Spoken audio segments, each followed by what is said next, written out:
Dans un village reculé d'Afrique, où les collines sont couvertes de brume épaisse et les arbres semblent chuchoter des secrets anciens, vivait une jeune femme nommée Amani. Belle et courageuse, Amani était connue pour sa foi inébranlable en Jésus, malgré les croyances ancestrales qui imprégnaient chaque recoin de son village. Mais cette foi allait bientôt être mise à l'épreuve de manière impitoyable. Une nuit, alors que la lune se cachait derrière des nuages noirs, des cris effrayants se firent entendre, perçant le silence de la nuit. Les villageois sortirent de leur hutte, terrifiés. Les anciens murmurèrent qu'une malédiction ancienne s'était réveillée. Amani, le cœur battant mais résolu à comprendre ce qui se passait, s'aventura dans la forêt.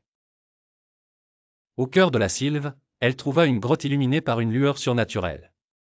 À l'intérieur, des esprits malveillants tourbillonnaient autour d'une statue ancestrale, leur ricanement glaçant le sang.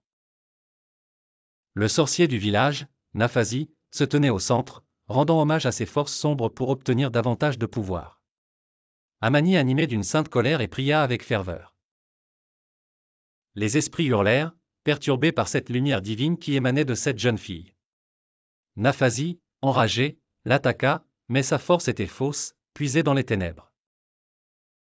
Amani appela Jésus de tout son cœur, et une lumière éclatante emplit la grotte. Les esprits furent consumés, et avec eux, la statue maléfique. Nafasi s'effondra, vaincu par la pureté et la foi d'Amani.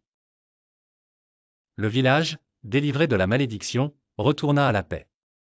Les habitants réalisèrent qu'aucune force obscure ne pouvait vaincre la lumière de Jésus. Partagez cette histoire si vous croyez au pouvoir de Jésus. Laissez un commentaire pour montrer votre soutien à Amani et à tous ceux qui luttent contre les ténèbres.